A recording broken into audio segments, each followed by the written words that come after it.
Hello guys and welcome back to the channel. So in this video we're going to be covering the 7 reasons why never to buy Palantir stock. So this video came up on my feed and I watched it and actually has some pretty good points. You remember those guys who were on this podcast that I actually really like watching, and they were like, yeah, we're not investing into Alex Karp because he's an idiot. So as I said, only idiots think that way.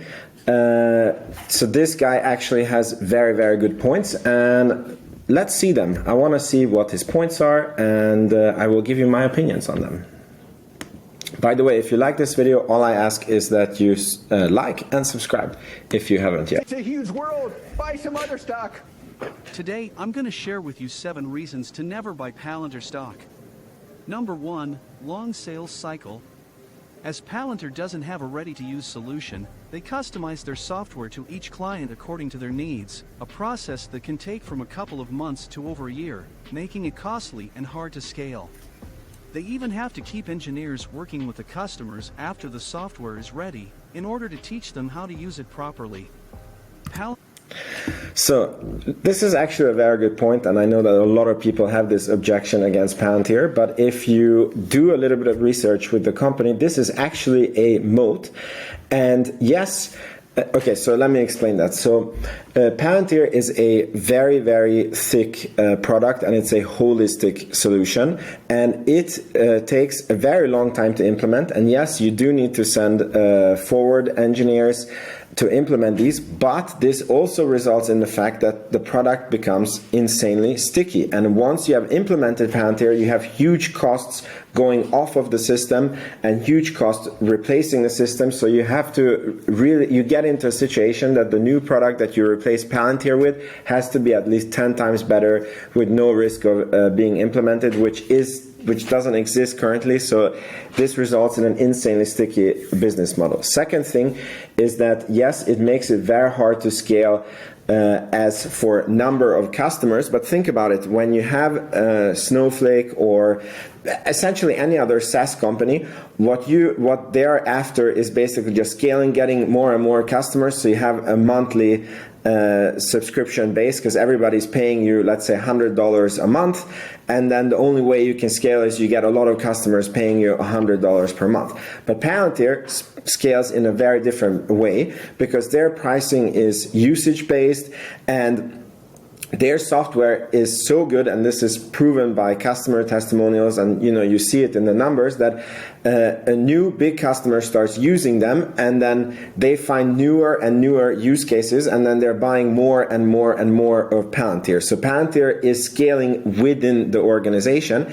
And here is the insanely good part, which also many people misunderstand, is yes, in the beginning you need the forward engineers, and Palantir almost doesn't make any profit on the new customers for like the first year.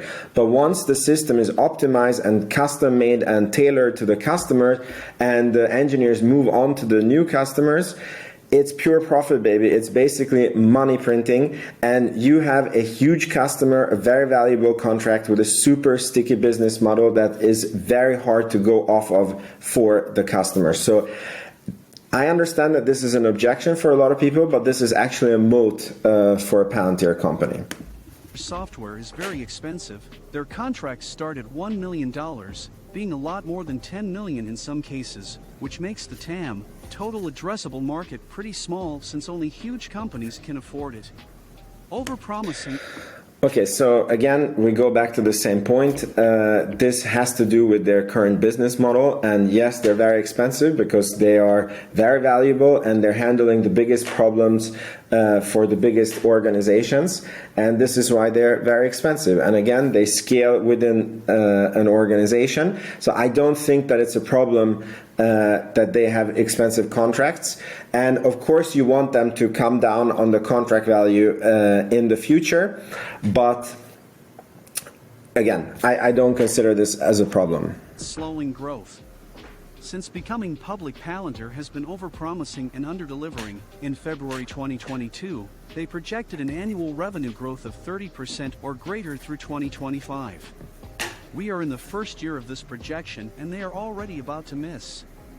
After slightly beating in Q1 with a 31% growth, They missed big in Q2 with a 26% and even bigger now in Q3, growing only 22%, which is nothing extraordinary. Most unprofitable tech companies with high valuations like Palantir are growing faster.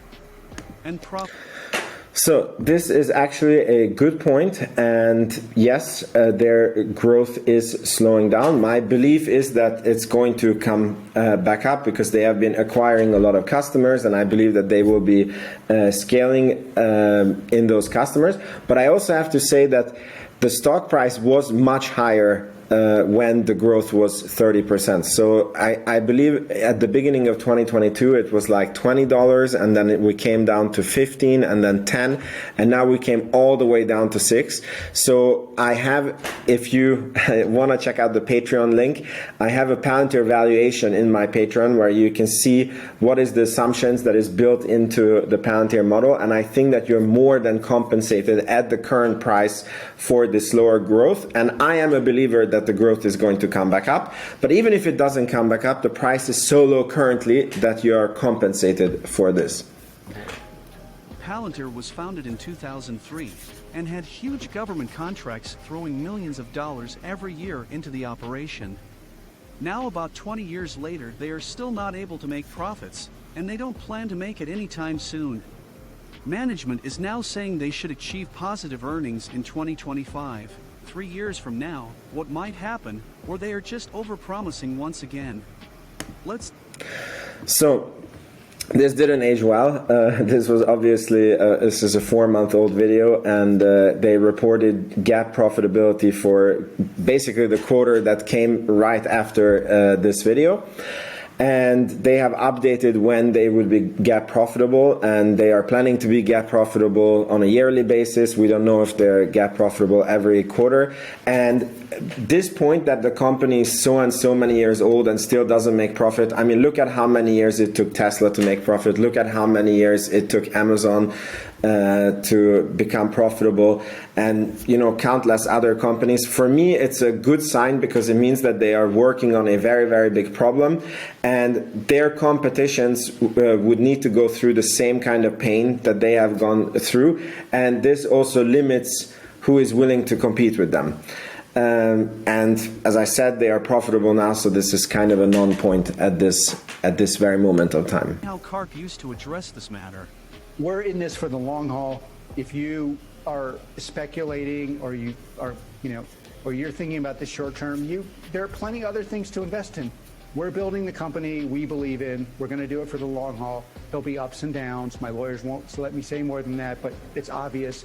And if you want something else, it's a huge world. Buy some other stock. You don't have to buy Palantir. No one's forcing you. We're completely liquid. Do something else. I love the fact they are focused on the long haul, but every business needs to generate profits at some point. It's a fair concern for investors to have. Karp, as the CEO of a public company, should have a plan and address it with respect, not tell shareholders to go buy other stock. I mean, he is literally mocking his potential and current investors while saying he doesn't need them. They show some ridiculous tables with adjusted gross profit, adjusted operating margins, adjusted net income. Oh my gosh, as an accountant and former auditor, I feel kind of sick looking at this report. Whenever you read or hear the word adjusted in financial statements, think shit, which takes us to the next point. Stop.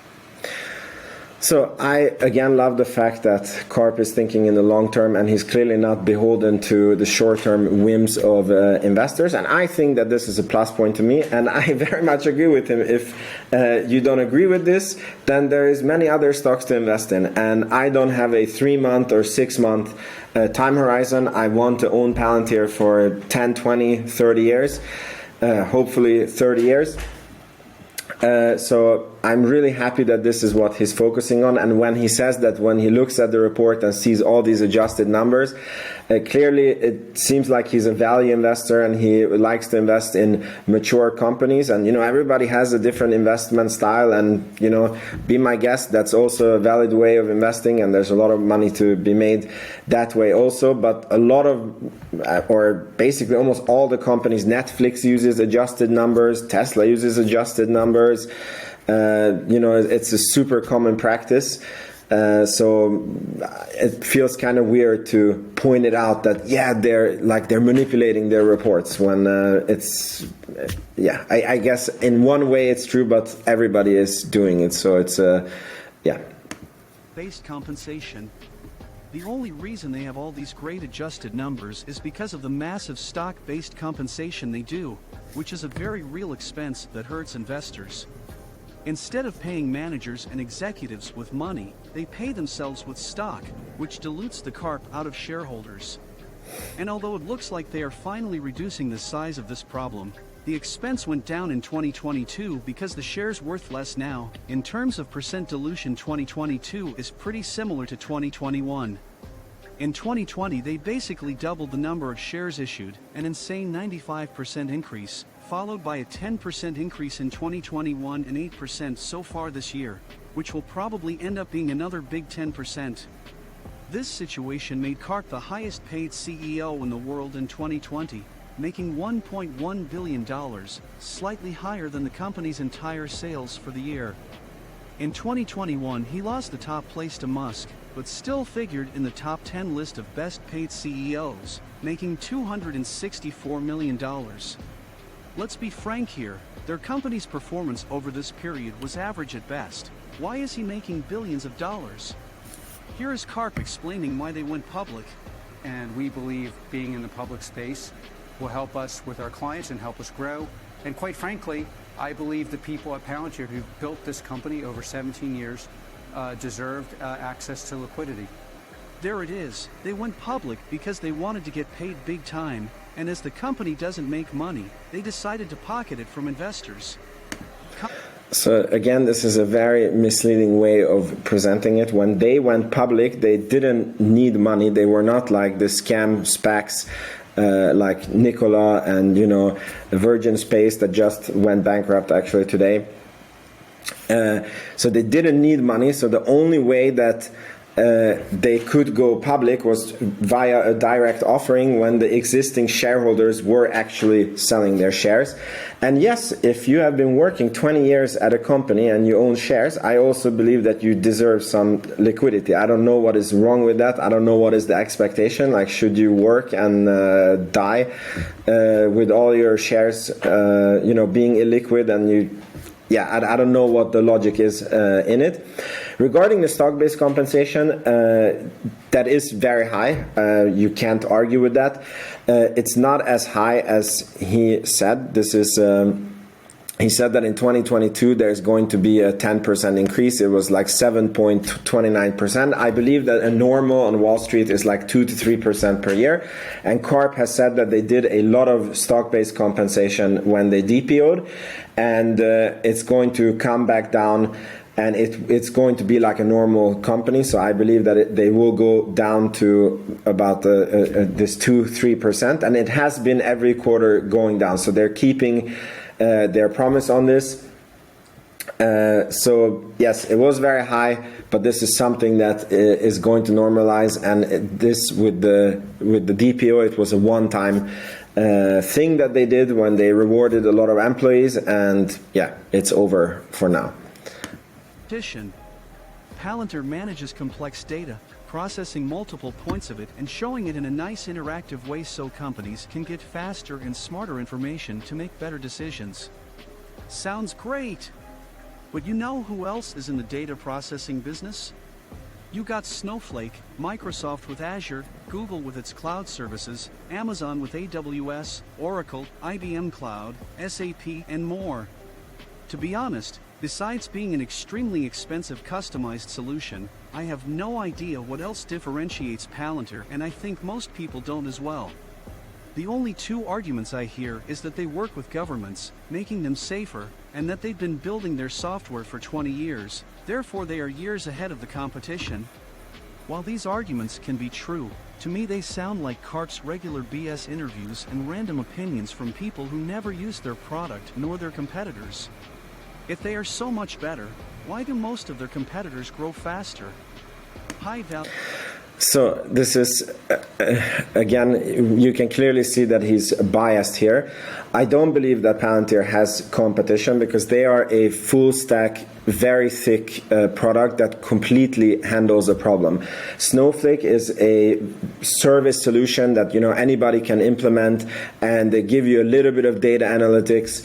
But it's not at all to the extent that Palantir does. And if you are a big company, you do need custom-made solutions, and that is the niche that Palantir is in. I think that here you get into the fallacy like, okay, Tesla makes electric cars, and therefore they are in competition with Ford, GM, and all the big other guys. When it is not the case. Like Tesla is its own category, and this point of like, okay, how come that the competitors are growing faster? Again, we come back to the point that Palantir is taking the most valuable clients with the biggest problems, and they scale within the organizations, whereas Snowflake and Microsoft has a very low price subscription that is plug and play setup, and therefore it's very easy for them to get new customers. But I believe that Palantir is going to, so I think that Snowflake is going to, have this very expensive blow up, and then it's going to fizzle out. Whereas I think Palantir is, in the next 20, 30 years, going to continue to grow like 20, 30%, like Salesforce did. I think it's a very good comparison. So I don't believe that there is a competition, but if you don't do enough research on Palantir, I understand why you think this way. Even though their stock price went down 84% from all-time highs, I still think it's overvalued. As they don't make profits and their cash flow doesn't reflect the company's reality, I'll use price to sales to make comparisons here, not the best metric, but the only real one they have. Their price to sales is 9, growing around 25% rate per year. I just did videos on Airbnb and Tesla, both profitable companies growing way more than 25% per year, and their prices to sales are 8 and 9, respectively. There are also better small and profitable tech companies with better metrics, such as Duolingo, growing over 50% per year, with a price to sales of 10. I know revenue growth rate is not the only factor that impacts valuation, but every other one I look at, things get worse for Palantir. Especially in today's market, where you have companies like Meta, Google, Tesla, Amazon all trading at multi-year lows. Why would you risk your money in Palantir stock? So you remember I said he's probably a value investor, and yes, Palantir is an expensive company, and in the stage that they are in, they should be expensive. And if you actually model out the company and you look into their future earnings potential and how much they're going to grow, if you look into the future, it is a very, very cheap company for the price that it is today. But you have to be an investor that likes to own a company 5-6 years, and you're an optimist and you believe in these. If you want to be an investor who can only go after what has been in the bookkeeping and based on the past years, if the company keeps growing 10%, what is it going to be with no change? Yes, then you need to buy a Microsoft or a Google, because those are at much better price. But it's just, you're not looking at your expertise at that moment. Like, you're in the wrong field. You are like looking to buy this, but you're in the wrong aisle in the store, if you know what I mean.